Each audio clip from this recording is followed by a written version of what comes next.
Сонсогч та бүхэндээ иргэн холбогдож байна. Тэгэхээр өндөр түвшний санхүүгийн форум үргэлжлэн та бүхэндээ хүрч байна. За энэ хүү одоо форумын хувьд бол 2 өдөр үргэлжлэн. Тэгэхээр энэ удаагийн COP17 хурлын бас доктортой санхүүжилтийн асуудлыг илүү тодорхой болгож, доктортой санхүүжилт бий болсноор тухайн төсөл хөтөлбөрүүд илүү урагшлах, бодиттой үр дүнгууд гарах юм алхмууд бас бүрдэх юм. Одоо үргэлжлүүлэн та бүхэндээ одоо тэрбумод сангийн гүйцэтгэх захиралтай бид ярьж. Тэгэхээр танд энэ өдрийн мэндийг хүргэе. COP17 хурал маань одоо 3 дахь өдрөөр үргэлжилж байна. За та бүхэнд энэ өдрийн мэнд хүргэе. Тийм ээ 3 дахь өдрөөр үргэлжилж байна. Тэгэхээр энэ удаагийн бас энэ доктортой санхүүжилт гэдэг маш чухал асуудлыг хөндөж байгаа шүү. Тухайн төсөл хөтөлбөрч гэдэг юм уу? Яг доктортой санхүүжилттэй байснаар илүү одоо урт хугацаанд энэ үргэлжлэх нь боломжноос бүрдэх юм шиг байна. За ер нь бол бид нар одоо альва бүхий л зүйл доктортой хөгжил, доктортой санхүүжилт, доктортой байдлыг одоо бас сүүлийн жилүүдэд нэлээд өргөн хүрээнд ярьдаг болсон байгаа. За тэгээ Монголын банкны салбарынхан одоо доктортой санхүүжилтийн холбоогоор дамжуулаад бүхий л одоо салбаруудад бас доктортой санхүүжилтийн асуудлыг хийлэлцдэг, ярьдаг, бодлого тодорхойлдог болоод бас 10 гаруй жилийг үдэж байна. Тэгээ өнөөдрийн энэ өндөр хэмжээний доктортой санхүүжилтийн форум маань COP17 буюу цөлжилтөд тэмцэх талуудын баг хурлын үеэр зохион байгуулагдж байгаагаараа бас өндөр ач холбогдолтой. За тэгээд Монгол банк, арилжааны банкуд, доктортой санхүүжилтийн холбоо, Монголын ногоон санхүүгийн корпорац гээд Монгол улсын ерөнхийлөгчийн тамгын газар, байгаль орчин уур амьсгалын өөрчлөлтийн яам, за бусад холбогдох төрийн болон төрийн бус байгууллагууд, хувийн хвшлийнхэн, иргэний нийгмийн байгууллагуудынхан өнөөдөр бид нар энэ COP17-гийнхаа үеэр чуулаад цаашид ер нь доктортой санхүүжилт, доктортой байдлын тухай мөн түнчлэн санхүүжилтийн тухай одоо ярилцж байгаамаа. Тэгээд энэхүү арга хэмжээ нь бол одоо бид нар 2 өдрийн турш энэ асуудлыг ярихдаа зөвхөн Монголын асуудал биш,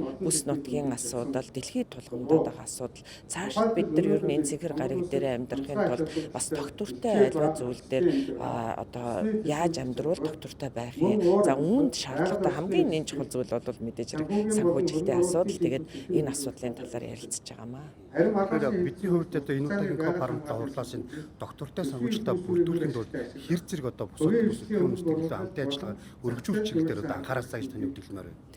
За эдийн засгч хүний хувьд хэлэхэд бид нар одоо доктортой санхүүжилтийн аливаа асуудлыг ярихынхаа өмнө эхлээд юуг доктортой гэж үзэх гээд байгаа юм. Доктортой гэдэг ойлголт за үүнтэй холбогдуулаад заавал ногоон ойлголтууд орж ирнэ. За тэгээд ногоон гэж хэлж байгаа энэ ойлголтуудын талаар яриад түүнд шаардлагатай санхүүжилтийн асуудал, санхүүжилт нь ямар хэмжээнд хэрэгтэй.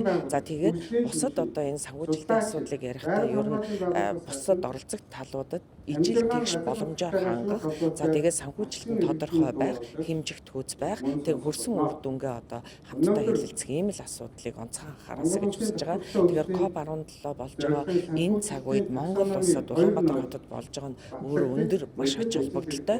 За тэгээд энэ хуралдааны үеэр болж байгаа аливаа хэлэлцүүлэг, хуралдаан, форумуудад бас монголчууд бид нар өөрсдөө идэвхтэй оролцоод за тэгээд гадныханд одоо болон бүс нутгийн хэмжээнд яригдж байгаа энэ асуудлаа маш тодорхой яриад за түүн шаардлагатай санхүүжилтийг бас их тодорхой хэлж өгөөд за хүрж байгаа үр дүн буцаагаад оролцогч талуудын өөрсдийнх нь оролцоог за хамтын санхүүжилтийг хангах тал дээр илүү анхааруул үр дүнд хүрэх байхаа гэж бодож байна. Та бүхний хувьд яг одоо үйл ажиллагаа ингээд явуулж байхад яг ямар хүндрэлтэй зүйл гарч байна. Илүү бас яг энэ санхүүжилтийн хувьд илүү бодиттой доктортой байснараа бас мэдээж та бүхний ажлын үр дүн бас хурдан гарах нь боломжноос бүрдэж байгаа шүү.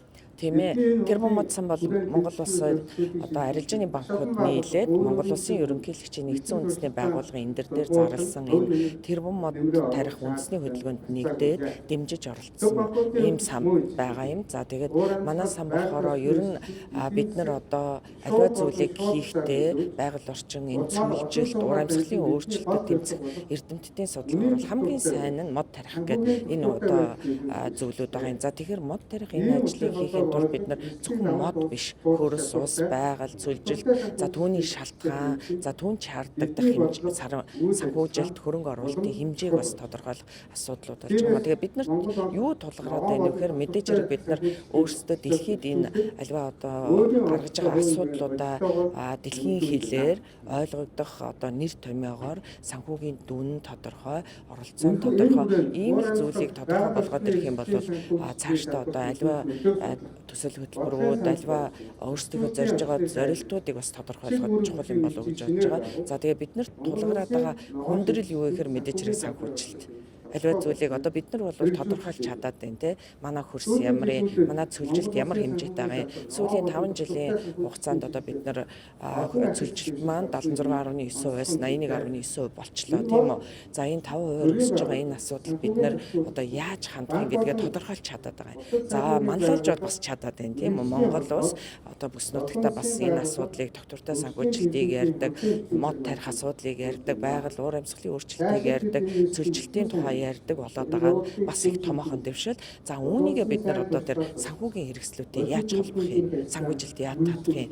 Тэгээд энэ асуудалд холбогдолтой зүйлүүдийн талуудын оролцоог яаж хангах юм гэдэг ийм зүйлээр ярьж чадах юм бол бид нар одоо аливаа асуудлыг бол бас шийдлийг гаргаад шинжлэх ухаанчаар одоо цаашдаа хөгжих боломж нь бэлэн байгаад байгаа юм уу л гэж харж байна.